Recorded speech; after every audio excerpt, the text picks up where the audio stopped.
Good afternoon or good morning, depending you are in the country. We are waiting for folks to enter into the webinar, but we want to welcome you in advance of that. People are still scrolling in. And so we are going to be talking today about tariffs, trade, and of course the election.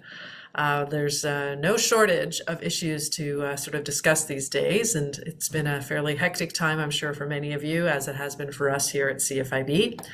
I will start with saying my name is Corinne Pullman. I am the Executive Vice President in charge of advocacy at CFIB, and I'm actually coming to you from Ottawa. I'd love to hear where you're coming from, so you'll see at the bottom of the screen there is a chat. Feel free to use the chat to give me a little bit, and there they come in. So those folks who come to these before know the drill. I'm always thrilled to see where folks are coming from across the country: Calgary, Winnipeg, London, Hampton, Ontario, Vancouver, Edmonton, Winnipeg, Halifax, Barrie, Montreal, Kitchener. It's amazing. It's always amazing to see, and it's super helpful for us to know where folks are coming from as we get started on this webinar. Just a couple other housekeeping before I jump further into the webinar today. The first is, if you have a question, we'd like you to put it into the Q&A. So on the bottom, there is a Q&A button as well. Please enter your questions there. It's a lot easier for us to be able to navigate those questions than if you put them in the chat. Of course, you're welcome to use the chat if you want to interact with each other or have a comment, but it's easier for us to get to questions if they are in the Q&A. Second, there is a copy of this presentation, or a link to the copy of this presentation. We will add it into the chat probably a couple times throughout the webinar, just for you to be able to download in case you missed it, because it gets caught up in all of the lovely responses that we just got from many of you. And so you can download the presentation if you'd like to have it on your own systems rather than just on our screen here today. With that, as I said already, for those of you who've come in a little bit later, my name is Corinne Pullman. I am the Executive Vice President in charge of advocacy at CFIB.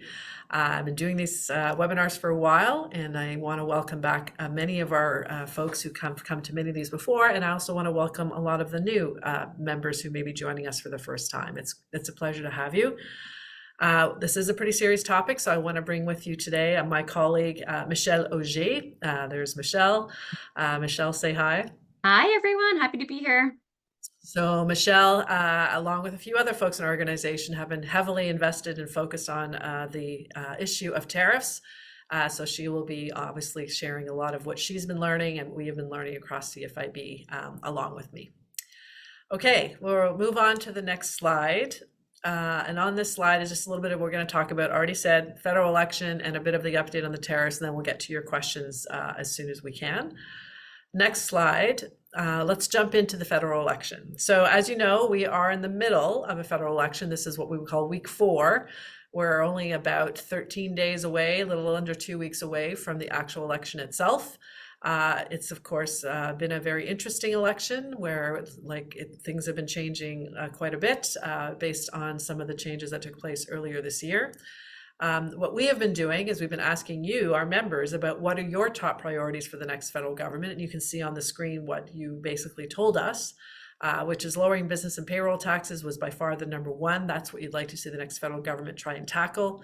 Reducing red tape, minimizing the impacts of the tariffs are all important issues, but you can see many others below that. So taking this information, we have put together, and if you move to the next slide, we put together a small business platform. This platform was actually created quite a few months ago, probably back in the fall of 2024 originally. We've had to update it a little bit since then. But the purpose behind it is it's something that we've been advocating with all parties since last fall of the things we'd like to see them include in their platforms or consider if they should form government. So you can see a list of 13 issues that we put in front of them. Top of the list was addressing trade and tariffs. And that's everything from looking at breaking down barriers of interprovincial trade, lowering taxes, making sure that all the monies that they may be collecting through tariffs is actually going to be returned back to industries that are impacted, including small companies. And we'll talk a little bit about what's been done so far in this realm, and what more we think needs to be done in terms of to making sure that they're addressing some of the challenges many of you are facing as a result of tariffs. Other things like eliminating the carbon tax and also some of the incentivizing investment areas have actually been promised or completed. We know that both of the leading parties in this particular election, the Conservatives and the Liberals, have both at this point vowed to eliminate the carbon tax on consumers. There's a bit of a difference when it comes to the higher industry type of carbon tax, but at the moment, the carbon consumer tax seems to be something that the major two leading parties will eliminate, and that includes the tax that small businesses in those provinces affected by it would be paying. So that is good news so far. The other big one that I wanted to sort of touch on was incentivizing investment. That included the capital gains increase. We've asked them to not go ahead with the capital gains inclusion rate increase. And again, the two leading parties in this campaign have said that they will not move forward with that. So we have made some progress on this list, but as you can see, there's a lot more still to be done. And this will be our marching orders going forward with whoever forms the new government. All right, next slide, please. So this gives you a little bit of where we're at. The key themes that have come out so far from all the parties are obviously tariff response, economic recovery and job creation, affordability, housing, crime and public safety was the most recent series of announcements that have come out. There are organizations that are tracking all of these announcements. Many media websites do it. So just a link if you're interested to find out more specifically what each of them are promising.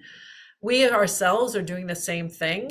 So we do have a website, which you have a link there if you want to go take a look at it. That does include the small business platform in a lot more detail than I just shared with you if you're interested in seeing that. We're also doing our own promise tracker, trying to look at those things that are in our platform to see how each of the parties are responding to each of those. It's not yet on our website. We will hope to have it up by next week. So just in time for you to be able to review if you're still thinking about where you want your vote to go, or you're just curious, of course, about which parties are promising what. And so we put an extra focus on what small business requirements are in that promise tracker. And we will certainly make that available within probably later this week or early next week. And so hopefully that will help you in making your own decisions. Next slide.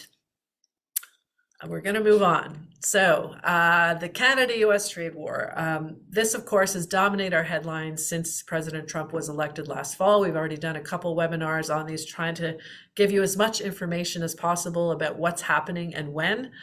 As you can see, we do try to, this is a very serious situation, but we also try to, maybe try to have a laugh even when times are a little bit tough. And so I thought that some of these were fairly telling in terms of what it is that we're all experiencing right now. So this is just a little bit, as we walk into the next phase of this, just a little bit of humor to help us through what is a very serious situation. So if we move to the next slide. What is going on right now? So the current US tariffs, and I know it's complicated. I know it's confusing. We also ourselves sometimes like, okay, what did they announce? Even as recent as today and yesterday, we've had more announcements around these tariffs. So we're trying to make sure we're as up to date as possible. We put all of that up on our website. But as of right now, we know that just earlier this month, President Trump announced new global tariffs. At the time, we all watched him I don't know if you saw those videos, but he had that sort of placard with a bunch of the different countries on it and the types of different tariffs that they were going to suggest that were going to be imposed on those countries. And us, like I'm sure many other Canadians, kept looking for Canada, never showed up on the list, and then of course found out later that we were exempt from those broad-based global tariffs. They did, though, put a pause on those tariffs only a week later, the United States, for most countries, and that pause is for 90 days, and they didn't get rid of the tariff, but they reduced it to everybody getting no more than 10% a tariff for that 90-day period. They did, however, double down on China, and the tariff on China right now officially is 125%. That is the executive order, but as recently as today, the Americans are threatening to increase those tariffs up to as much as 245%. Depending on a whole bunch of different things. So it could be 145, it could be as high as 245, depending on the product that the US is importing from China. Still no changes, though, to the tariffs on Canada, Mexico at that April 9th announcement. But as we all know, the situation remains fluid. It changes all the time. So what's the current situation today? Today in Canada, we have a 25% tariff on all non-CUSMA compliant products. So those are products that are not compliant with the Canada-US-Mexico agreement. If they are compliant, it's a 0% tariff. You're not paying any tariff right now. We'll talk about what it means to be CUSMA compliant in a minute, so we'll come back to that. There's also a 10% tariff on non-CUSMA potash and energy products coming from Canada. There is a 25% tariff still on aluminum and steel, but that's for all countries, and that's been in place since March 12th. And a 25% tariff on all non-US built cars and trucks from all countries, and that's been effective since April 2nd. So those are what we know is effective in Canada, on Canada today from the United States. They still have threatened tariff on auto parts. That is on hold at the moment. They have also threatened tariffs on semiconductors, pharmaceuticals, lumber, copper, but none of that yet has been implemented. But those have been mentioned often enough that we believe there could be something coming. We thought something as early as this week would have come on this, but nothing so far has. They've also threatened to eliminate what they call the de minimis for Canada, and that's that minimum amount that you can go into the United States with, where you don't have to pay any duties. That, though, is still in place for Canada, so we still have an $800 de minimis for products going into the United States at this point in time. However, they did eliminate that $800 de minimis for Chinese products going into the United States, and we know that that is having an impact on some members. And we'll talk about de minimis as well in a minute, just in case you're wondering what that's really all about. So we'll get more detail on that too. So that's the US situation. If we go to the next slide, what is Canada doing? So this is also having a huge impact on many of you. I mean, if you're exporting, of course, and putting products into the United States, then the US tariffs affect you. If you're importing into Canada from the United States, then you're going to be affected by the Canadian counter tariffs. So Canada did respond. And what they have done is they did have 25% tariffs on $30 billion back in early March. They added another $29.8 billion worth of products as of March 13th in response to some of the other tariffs that were being implemented, the aluminum and steel tariffs in particular, that the Americans had implemented around that same time. In response to some of the tariffs that the Americans put on the automakers, they've also added a 25% tariff on US vehicles that do not meet Canada-US-Mexico agreement rules, and that became into effect on April 9th. Right now, we are excluding auto parts and Mexican vehicles. The government has established something called a remission process where you can seek exceptional tariff relief. And we have sort of pointed many of you who've come to us saying, I can't get this product anywhere else. Is there any way I can get relief from this tariff? That is where we're pushing you. I will warn you, it's a lengthy process. It's not easy. And it's not super likely it will help. However, as of yesterday was another announcement that the Canadian government is going to temporarily put tariff relief for 6 months for imported US goods that are used in Canadian manufacturing, products for using Canadian manufacturing, processing, food and beverage packaging, and used to support public health, healthcare, public safety, national security objectives. The issue we have with this right now is we don't know any more detail than what you see on the screen at the moment. We were trying this morning, scrambling to find out, okay, is there particular HS codes that this applies to at this point in time? Is there some sort of format you need to go through? Is it going to be automatically applied by CBSA? So this was just announced yesterday by the Canadian government. We're hopeful that for some of you that may be manufacturing or involved in the food industry, that this might be a relief for at least 6 months while they determine what's happening on the whole tariff situation. The Canadian government has said that they're doing this in order to allow more time for these industries to find other markets or other suppliers for which they can then operate. But it's also to, I think, appease some of the inflation that may be coming because of the result of the tariff increases that this is having. So our plan is to give you more information as we move forward and learn more about the specifics around this, and that will be up on our website, which we'll give you a link to in a minute.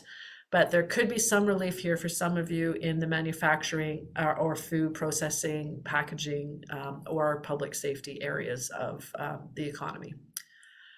Okay, next slide, please. I wanted to just mention one last thing.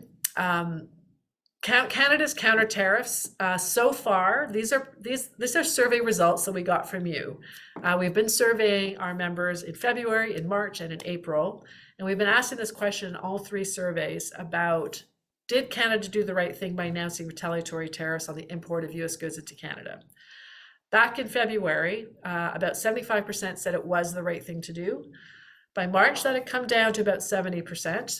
And in April, as you can see, it's still a majority. It's still 62%, but it is coming down. And I think that that is something that we were already warning the government about, that there may be less and less of an appetite for this. The longer this goes on, the more impact it has. So I wanted to show you where things are going at the moment in terms of your perspective on whether this is a good idea or not. Canada is one of the few countries in the world that has retaliated with the Americans on this. So if for some, that's maybe a good thing. It's a good positioning power to have. I've heard that from some of these chief negotiators. Others are saying, is it the right thing to do given that he's been more lenient now in countries that haven't retaliated? So we'll have to wait and see, and see what happens. And I don't know what the answer is, which way is the right way to go when you're dealing with someone as volatile as President Trump. But I just wanted to share with you some of the feedback you've been telling us about whether retaliatory tariffs make sense, despite the fact it's affecting pretty much most Canadians right across Canada. All right, I'm going to pass it over to my colleague, Michelle, who's going to take it from here and get into some of the more specific and technical things that might be of some interest to many of you. Over to you, Michelle. Yeah, thanks, Fran. Great update as to where we stand. I'm just going to spend a few more minutes before we jump into Q&A talking about some of the changes and some of the important aspects of this trade war and where we kind of stand now. We've gotten tons of questions across our membership about what it means to be CUSMA compliant. So CUSMA is the Canada, United States, Mexico agreement, is a trade agreement between the three countries, right? It's been in place since July 1st, 2020. And it was signed by Trump at that time. It's the agreement that replaced NAFTA, and it really lays out the key rules of trading between those three countries. So despite all the changes that have happened with the tariff situation, the on and off nature of everything, as of March 7th, tariffs have been on pause for Canadian goods going into the US as long as they met what is considered to be CUSMA compliant. So according to the U.S. Border Protection, the agency that captures all the goods that go through the border, there's about 38% of Canadian goods that were exported last year that actually claimed being CUSMA compliant. However, it doesn't mean that it doesn't mean that Canadian goods are not CUSMA compliant. It just means that a lot of times small businesses did not go through the necessary steps to certify that their goods were CUSMA compliant. In fact, there's some RBC reports out there that are saying that CUSMA compliant goods in Canada are about 94% of what we export. So now it's more about understanding what steps are needed from a small business perspective to make sure that those goods meet the CUSMA compliant requirement to be able to access the 0% duty-free, so the professional treatment of goods. Pardon me, my goodness. And so what we're seeing here is in our last survey, many of you have actually gone ahead and completed the paperwork and have already certified that you are CUSMA compliant. But what you see underneath there is you got that 30% that just don't know whether they are CUSMA compliant or how they would go about it. And you've got some of those who, also are CUSMA compliant, but haven't gone through with the paperwork. So we are really focused our efforts right now in providing more resources and tools to small business owners and understanding what steps need to be taken. We'll be hosting a webinar in mid-May, and we'll have more details about this coming soon, but we'll be holding that webinar with the Canadian Society of Custom Brokers, where they'll walk us through the practical steps of what you need to do as a small business owner to certify your goods as being CUSMA compliant. So stay tuned for more on that. We're also looking at adding more information on our website about the CUSMA compliant component. But for now, we will, that's sort of the brief overview. And again, we'll make sure to communicate that as soon as we have all those resources up and running for everyone. On the next page, I just quickly want to provide you with an overview of what the de minimis rule is. So just going back to that first big announcement from Trump where I think that was in early March or end of February, where he had slapped on the 25% tariff on all Canadian goods. At that time, the de minimis rule had also been sort of considered as something that was going to be taken off the table and would not be available to small business owners in Canada.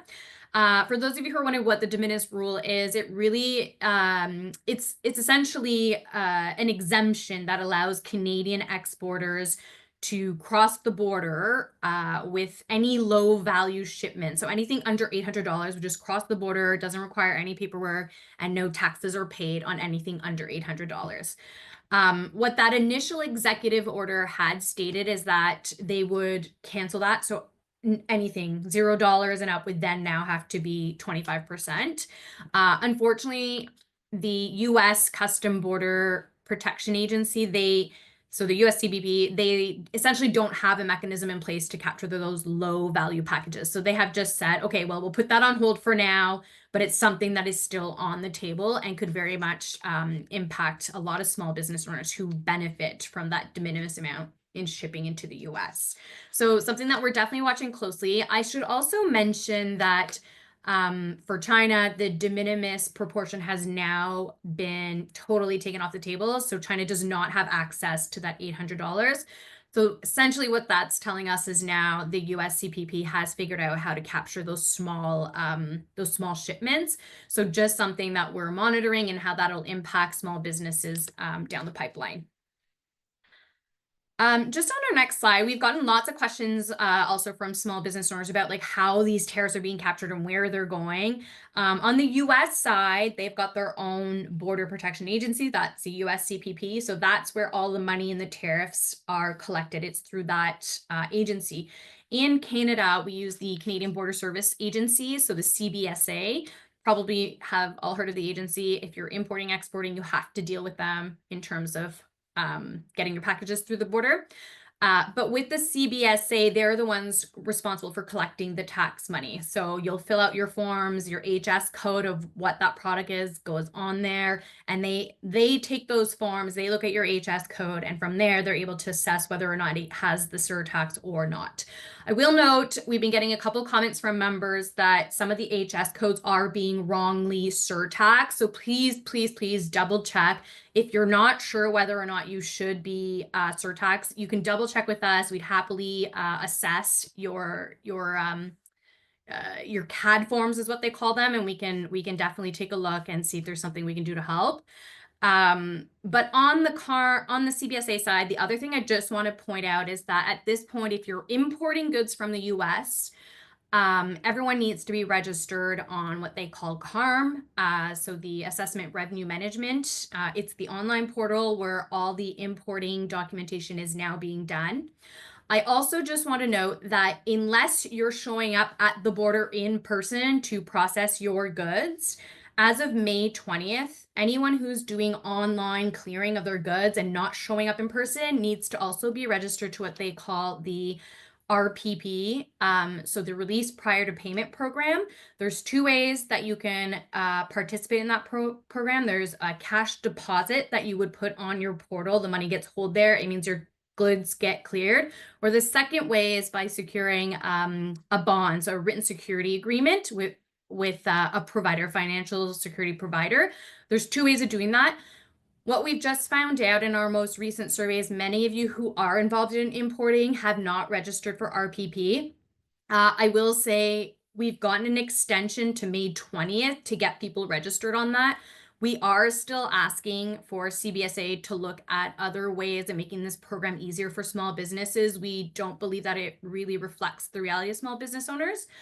Yes, Karna, are we getting questions? Well, then somebody, Jacqueline on the chat just asked, wondering what happens if we're not registered with CARM. Yeah, so if you're not registered with CARM, you will even at the border have to get registered right then and there as an importer.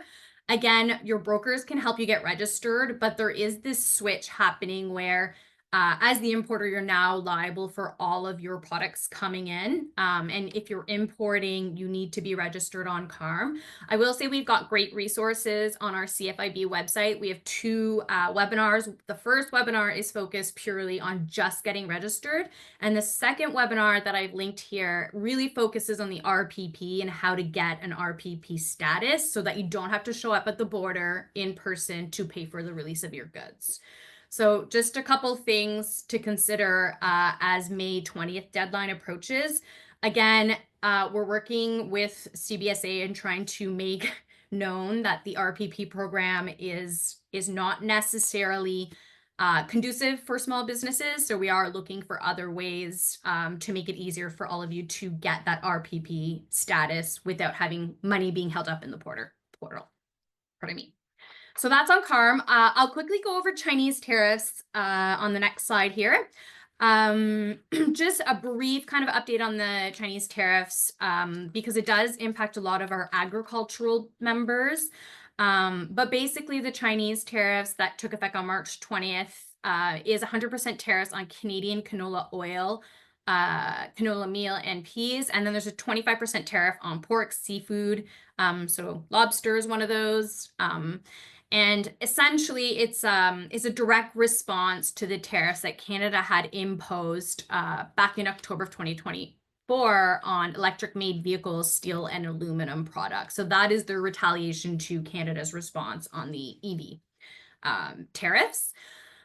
We have written to the government about this, how it's impacting a lot of agricultural businesses. We're asking them to ensure that the programs being put in place to help farm and agri businesses weather this storm are easily accessible and really, more streamlined processes to access the programs that they are putting in place.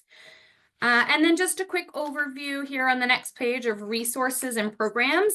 So just to quickly highlight here, that there are some programs and resources that are available. So there's a Trade Commissioner Service, BDC, Export Development, Farm Credit Canada, and ESDC all have some programs. A lot of the expansions and the new programs that have been made are in the form of loans.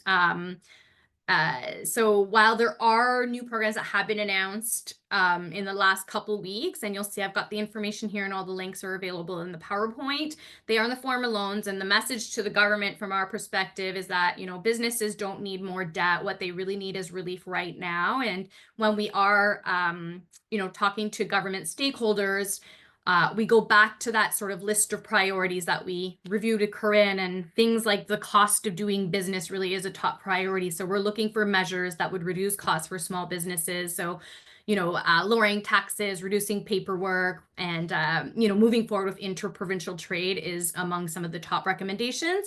And ensuring that the money being collected by the tariffs is also returned to small businesses as quickly as possible continues to be one of the key elements that we continue to advocate for. I also just want to highlight there at the bottom of the screen, we've also highlighted there the remission process. So that's part of the resources and programs. Corinne touched base on that a little bit earlier in the presentation. And one other thing is the deferring of corporate income taxes. This is in place now. And so taxes are not due on April 2nd. They're now, there is a bit of wiggle room there. So just to help with cash flow issues for small businesses, and then just highlighting some of the agri programs available for all of our agri business members there at the bottom. And just a quick highlight on the next slide, I do want to talk in more detail about the EI work sharing program. There has been some expansions made to this.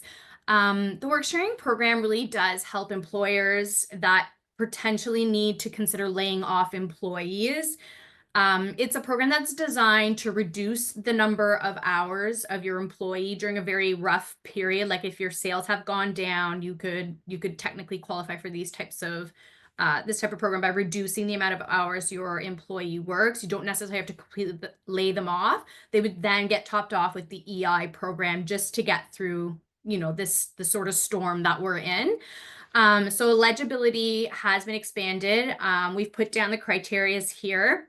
But if this is something that you think could help your business right now as you weather the storm, but you don't necessarily want to get rid of all your staff because you've invested so much in training and We do think that, we will all get through this together. There is this opportunity of like, here's the one way you can reduce cost right now is by looking at the EI work sharing.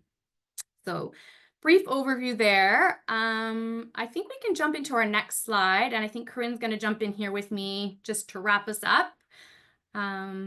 Yeah, so we just wanted to talk a little bit about what we're trying to do to help you through. It is a very interesting time, given that this is being directed by a President Trump in the United States. So our ability to lobby him is not necessarily as effective as it would be to lobby the Canadian government. It doesn't mean that we're not trying everything we can to make sure that the supports and impact this is having are available, are being given to the government, and that the supports that they can provide will be helpful to you as business owners. So as you can see, we've been doing a lot of advocacy around this, not only with political leaders where we can, given it's an election, it's been a challenge to do that to a certain degree, but where we can, we have been, especially at the provincial level, for example. We have also been talking to our American counterparts to see if we can trade information and intelligence about how we can potentially maybe work together in the future.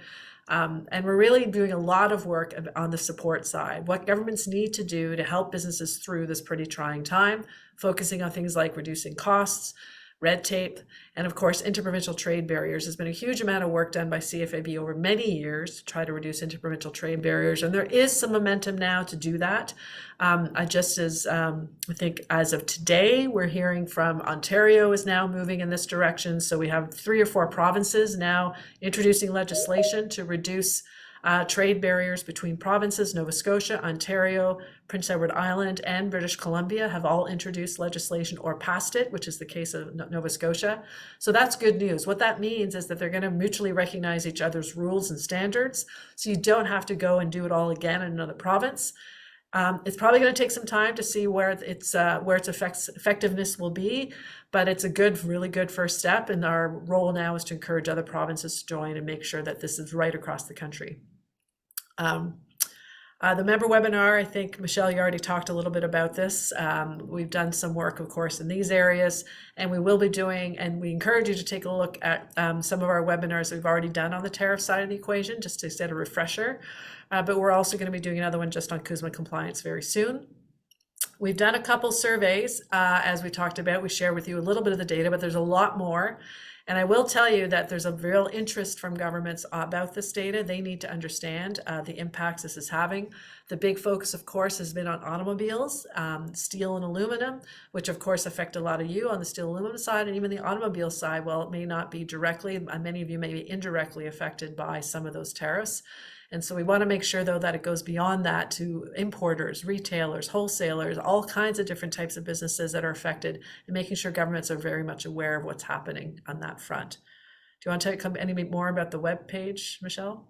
Yeah, I mean, the webpage really is the place that we are trying to put the most up-to-date information for all our members. It's we're pretty much looking at it daily. It does need a new update as of yesterday's announcement, but we are just waiting for the details on what that will entail from the federal government perspective. So as soon as we've got that information, it will be updated again. We are always looking for feedback too. So right on that webpage, if there is a form where you can right away put in, this is how the tariffs is impacting my business. We're happy to hear and see if there's anything we can do to follow up with you. So feel free to visit the webpage there and send us your comments. On the webpage, there's also the support local poster that we've created. So we've got a whole campaign created around shopping local and what it means to shop local. And while it's a great movement that's happening right now about Canadian products and the purchasing of those products, I think we also need to highlight the fact that it's really small local businesses that make up our economy. And so we shouldn't be, penalizing some of those businesses who have those supply chains and some of those stocks with US markets or products that still are. And in addition to, we wanted to make sure that there are franchise locations that are big American brands, but they're actually owned locally by local Canadians and employ Canadians. So we're trying to differentiate to make it clear that even though they may have an American name associated with them, it doesn't necessarily mean that they're an American company per se, that they're actually owned and operated by Canadians. So we need to make sure that we broaden that picture a little bit and make sure that businesses that carry American products or have an American brand name are still being supported because they actually support Canadian workers as well as all of us. And then just lastly, business advisors, they're always there to hear you out. Feel free to give them a call, even if it's just to let them know how you're doing right now. They'll hear you out and make sure that we get some of that information as it relates to the federal election or even with the Canada-US trade war. Okay, so I believe, back to you. This is one of yours. Oh yeah, just quickly too, I want to highlight the member portal because we've been putting tons and tons of resources in there. So we've been highlighting, week to week what's happening with the federal election. So just a reminder that that's also a great spot to access some of the resources available to you. Tons of questions. Okay, I think we're going to open it up we're going to now take some of your questions, and quite a few of them have been rolling in. Maybe, Vahid, if you don't mind, can you take the screen down so where they can actually see us a bit better? That would be very helpful. Michelle, I know you had tagged a couple before you went up on screen, so I don't know if you want to start there, and then we can move down a few of the questions. Yeah. So I did see a couple questions in here about CARM, and one comment about CARM being easy to apply for the bond. That's really great feedback and good to know. There was another comment about CARM overall being a nightmare, and I'm just not looking at it right now. But if there is any feedback on CARM, we're always looking for more detailed information. So please feel free to send that in to us. There is a couple that asked about, they haven't registered, but they do pick up their products at the border. Do they still have to register? Yeah, so at some point, the border will essentially force you right then and there to create a CARM account. So it's best to just kind of get ahead of it and start that process right away so that the next time you show up at the border to pick up your goods, you've already done that. I know that the first initial steps of registering to CARM can be a little bit difficult. But once you're registered, even when you get to the border, the process will be much easier. You literally will have to just hand in a CAD document and you'd be on your way. So But they don't have to necessarily sign up for RPP then, the release prior to. no, not for the RPP, correct, Corinne, yeah. But even if you're going to the border to get your goods, you will eventually have to completely merge over to the CARM portal, yes. And Robert asked, can you just opt out of the RPP and just pay the bills as they come in? Yeah, so thank you for that question, Robert. That's certainly one of the carve-outs or exemption that we've been asking for. I think the realities of how small business owners import, a lot of you have told us that you do low value and maybe not as frequent as some of the bigger players out there. And so RPP doesn't necessarily work for you. A lot of you have also told us that you're relying on brokers to just send you your invoice. You never have a balance on your account, and we completely understand that. We've been echoing that message to the government, so we're hoping to gain some traction at some point on that one. I'm gonna switch over to tariffs because there's a few questions Yeah. about where to find out what the tariffs are being applied to.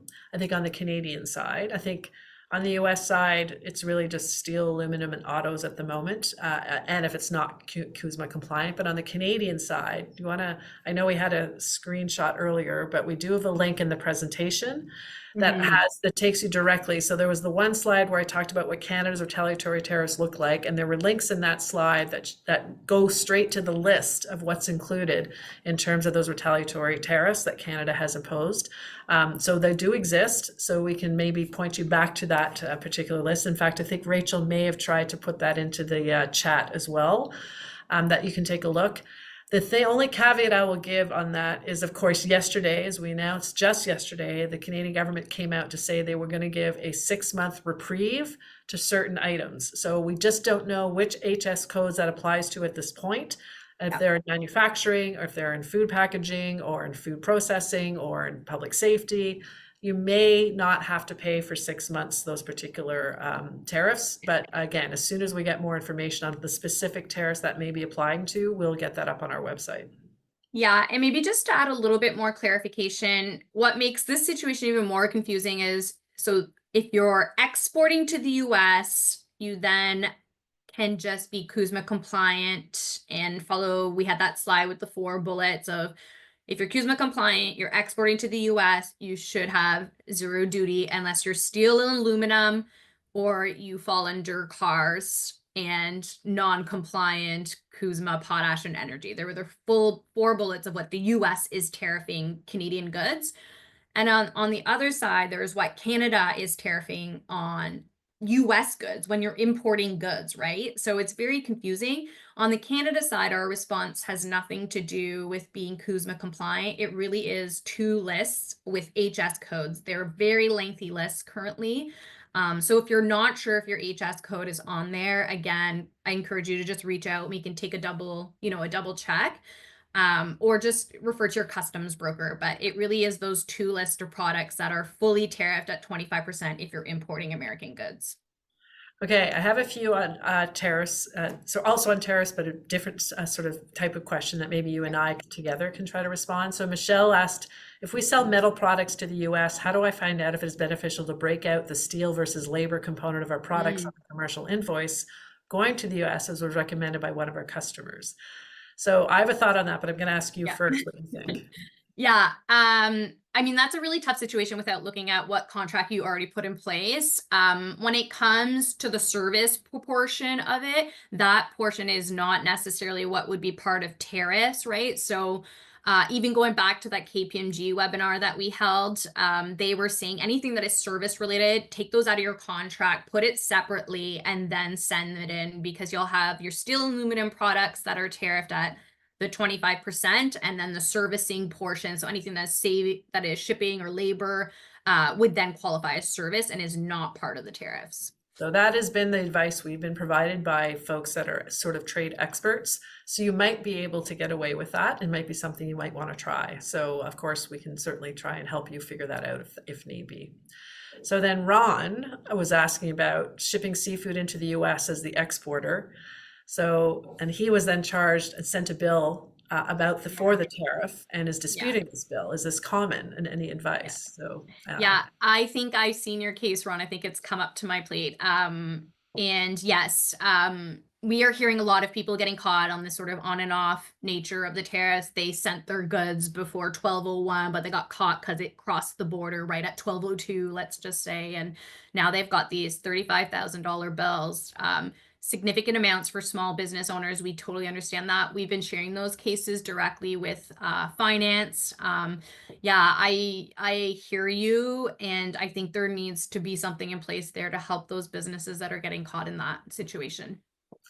Yeah, we do have some information. We're working right now with one of our partners, Lavo, to put together a bit of a template or a one-pager on how to deal with contracts. So if you actually do have a contract with this particular company, there may be ways that you can renegotiate that contract. Yeah. Or even get out of the contract. So there's a few questions around that. If you're already in a contract, how does this work? So we're going to have more information on that on our website probably within a week, right, Michelle? Yeah, we're pretty close to finalizing those details. Yeah. So again, that would be a resource available likely through the member portal. So stay tuned. Yeah. Okay. Another question I wanted to have a bit of a chat with you about, Michelle, is what are the tariffs if you're a company in Canada that wants to sell imported bikes from China, Vietnam, Taiwan, and Indonesia? Yeah. That's a very loaded question. Because to be CUSMA compliant, what really matters in the CUSMA compliant is the origin of that product. And so while your product can still have materials from other places, it doesn't have to just be materials from Canada to be CUSMA compliant. There's a percentage of that product, and it depends by product. Like textile has its own amounts. Probably a bike would have its own amount in terms of what the components need to meet for the threshold to be CUSMA compliant. So, I can't say right here and now what those amounts are, but again, like I said, we're working on those CUSMA compliant documents, and we really will have the steps available shortly about, there are 10 things you got to consider as you're looking to be CUSMA compliant. The hard part in this is if you've got a lot of Chinese products, the Chinese tariffs are super high. So if you're looking to export your good into the US, because of the origin of the product could have that Chinese component, it could be taxed much higher. So I wanted to just add that if, I don't know, and unfortunately this was an anonymous question, but if you're just bringing those bicycles into Canada to sell within Canada, there's no difference in the tariffs than there were before. In fact, Canada already has a free trade agreement with Vietnam, so there may be something there. It's, as Michelle said, it's only if you want to export those bikes then into the United States that you're going to have to figure out all of these other elements, and it's unlikely that they would be duty-free going into the US. I suspect there'll be quite a bit But of a reminder that there are we do have counter tariffs on steel and aluminum from Chinese products. So if the bike is made of any steel or aluminum, could potentially be subject to higher tariff for Chinese products. Yes. Very good. Yeah. I have another if you Oh don't. yeah, go for it. Okay. Sandra's asking a little bit about the money that the government of Canada is collecting. So has government announced how much money they've already collected for these tariffs? Are we hearing anything around how that money will be used, specifically anything to help companies who are impacted by them? But could there be some temporary help in the interim? So this is a question, Sandra, we've been asking almost every week of the government. And so there is a weekly call that the federal government does with many business stakeholders to sort of share what's going on from their perspective. And we often ask, so how much has been collected and what are you doing with the money? So far, they have not been able to tell us. They said it's still too early to give that information, that they're still sort of collecting it and figuring that all out. So it's a bit of a lame response in our opinion at this point, but that is what we've been trying to also get answers to. The intent, of course, of any time that tariff dollars are collected, they are supposed to go back to industry in some form. Governments don't usually keep that, at least this government. So the governments in Canada that have imposed tariffs have not usually done that. However, you never know if things will change and they'll suddenly absorb it, as President Trump is planning to do with the tariffs going into the United States. So that's what we'll have to watch closely and see exactly what the government plans to do once this election is over. That will be high on the agenda of getting some answers quickly. I think that's a really key point too, Corinne, that you're making is, we don't really have a government right now. So there's not a lot that can be done. So certainly something that we will make sure the next government tackles. All right. Do you have anything burning on your end that you wanted to ask? This one seemed done. Sorry. Kuzma USA compliant goods still tariff-free. There have been reports saying compliant goods remain duty-free and tariff-free. So I think that goes back to, there's not much information on this one. This one was from Mark. But I think what this goes back to is when we talk about what the US have implemented as Kuzma compliant, and then there's the countermeasure from Canada. It's making the difference between what you're exporting and what's being tariffed there versus what you're importing is quite different in terms of Canada's counter measure. So Canada does not take into consideration Kuzma compliant unless it's the vehicle counter tariff portion of it. Very good. Just to clarify here, sorry, I was pulling something up and then something got moved. So yeah. Just quickly, someone was asking about the HST filing. Tim was asking about, isn't there also a break on HST filing for companies? What time period does this cover? Yes, that there is. It's income taxes and GST, HST filings have been deferred until June 30th at this point. We will likely push for further deferral if needed, and potentially even not just deferrals, but sort of letting people keep the money and not have to eventually pay it, because deferrals still means you got to pay just a bigger amount later on. But as of right now, those two are deferred until June 30th. Some provinces have also done some deferrals, but not all. So you'll have to check with your provincial government to see which taxes they have deferred. I believe Manitoba was one of them that deferred many different types of taxes at this point in time. So. I had a question here from Rob asking about when he ships fabricated steel across the border and then being charged a 10% tariff in US dollar.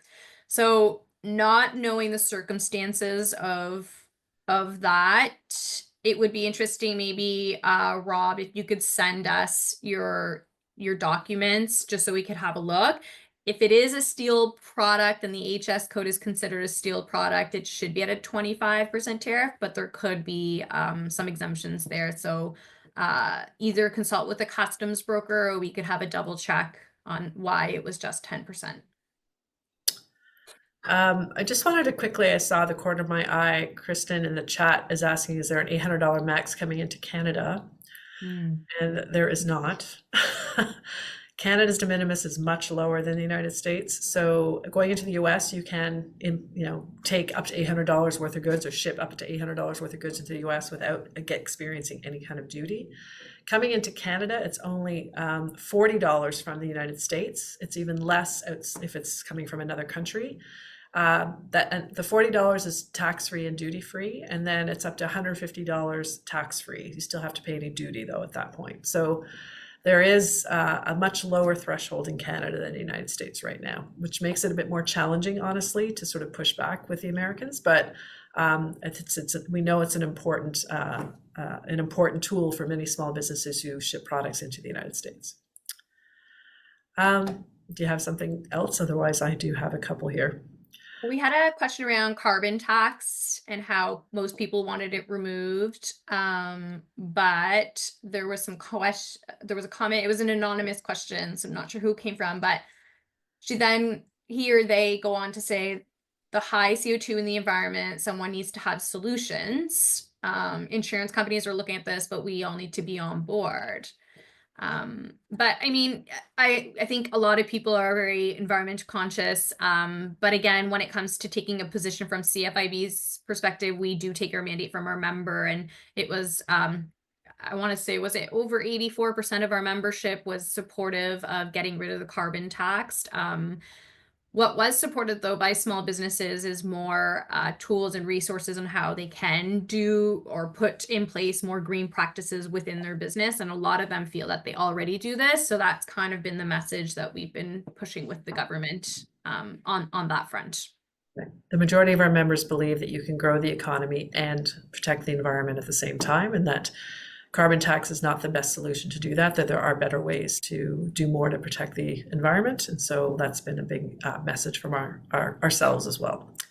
I do want to ask, there's one here from Ali, wanting to know if there's a federal designation or certification program available for businesses that primarily manufacture or source their products in Canada, which, Ali, I think is a very interesting question. I don't think that there is at the moment. But I think it's something that potentially could be considered. It's why we created the poster that we referred to in one of our slides. So I encourage you to use that so you can put it down and just put it into your window as well. We've also suggested that since, if you have a CFIB sticker, it's another thing that is very clear that you're a Canadian company, because our membership is only Canadian-owned and privately owned Canadian companies. So anybody who is a CFIB member is safely a Canadian company as well. So, but it's a good, interesting idea to sort of think about.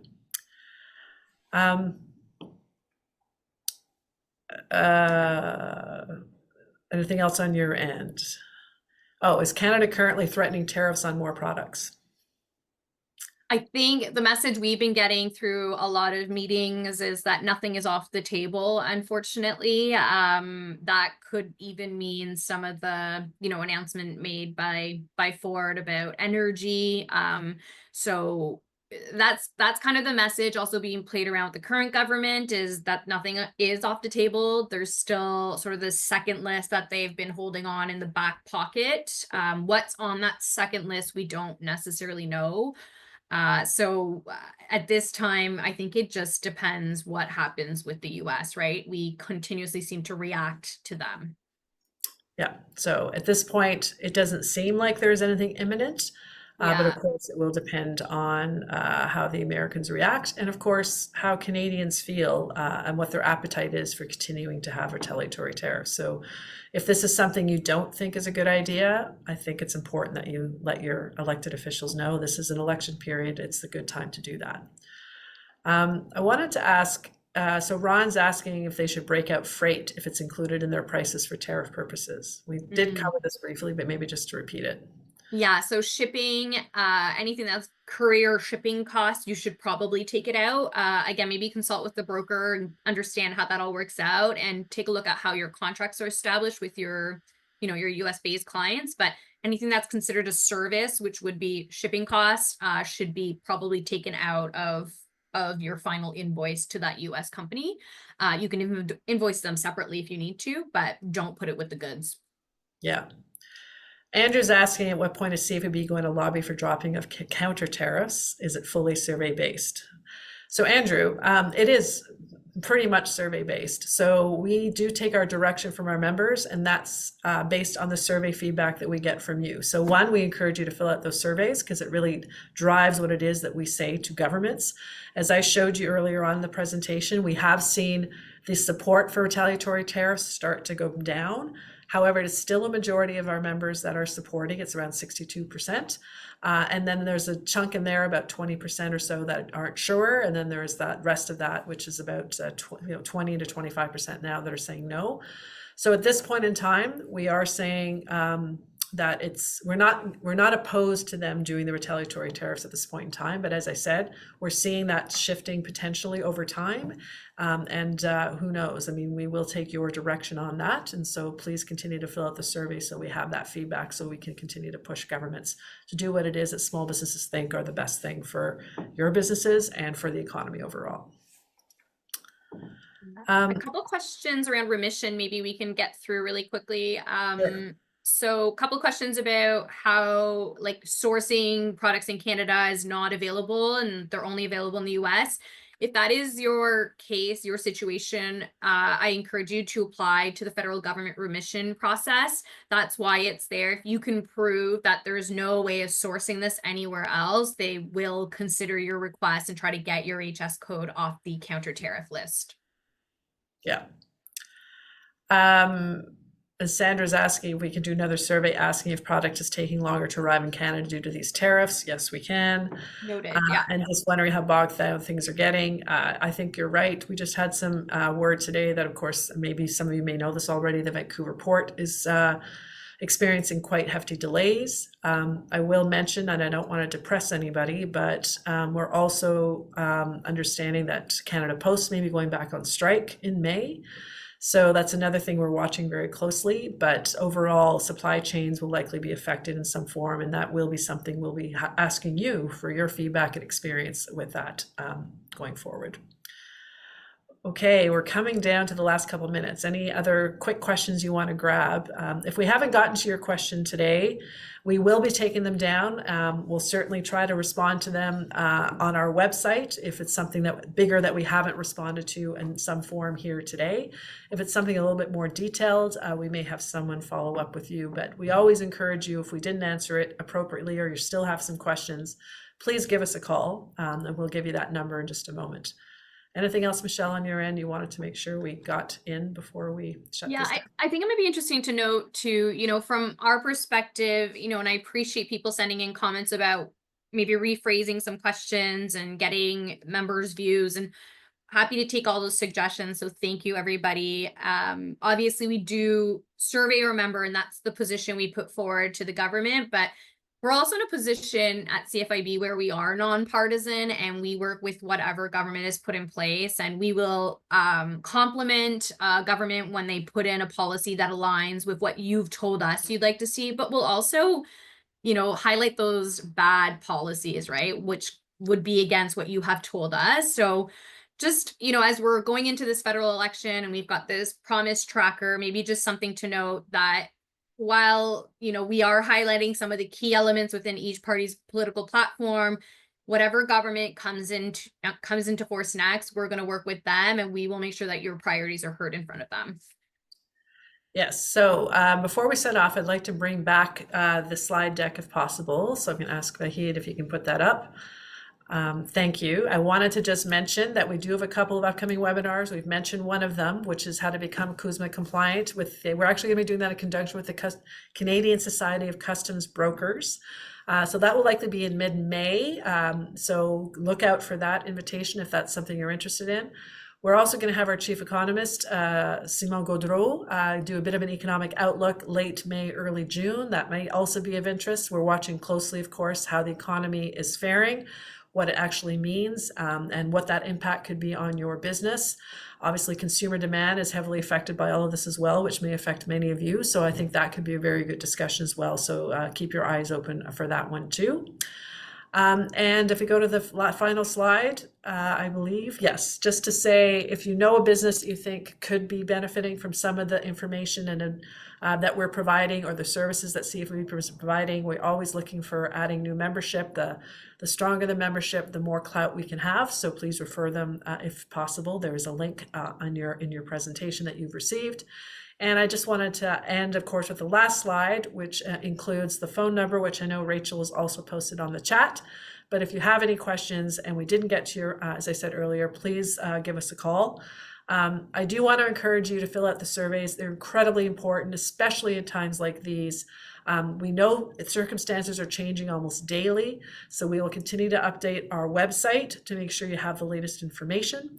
And of course, we will also always be there to answer any questions by calling the number on the screen and being able to help you one-on-one if that's what's required. So please fill out your surveys. Please do give us a call, and please check out the website as well. With that, Michelle, any final quick words? Yeah, thanks so much, everybody, for having us. We're happy to be here. And please, again, anything you want to send our way, feel free to reach out. Right. Very well said. Thank you all. And with that, we will end the webinar.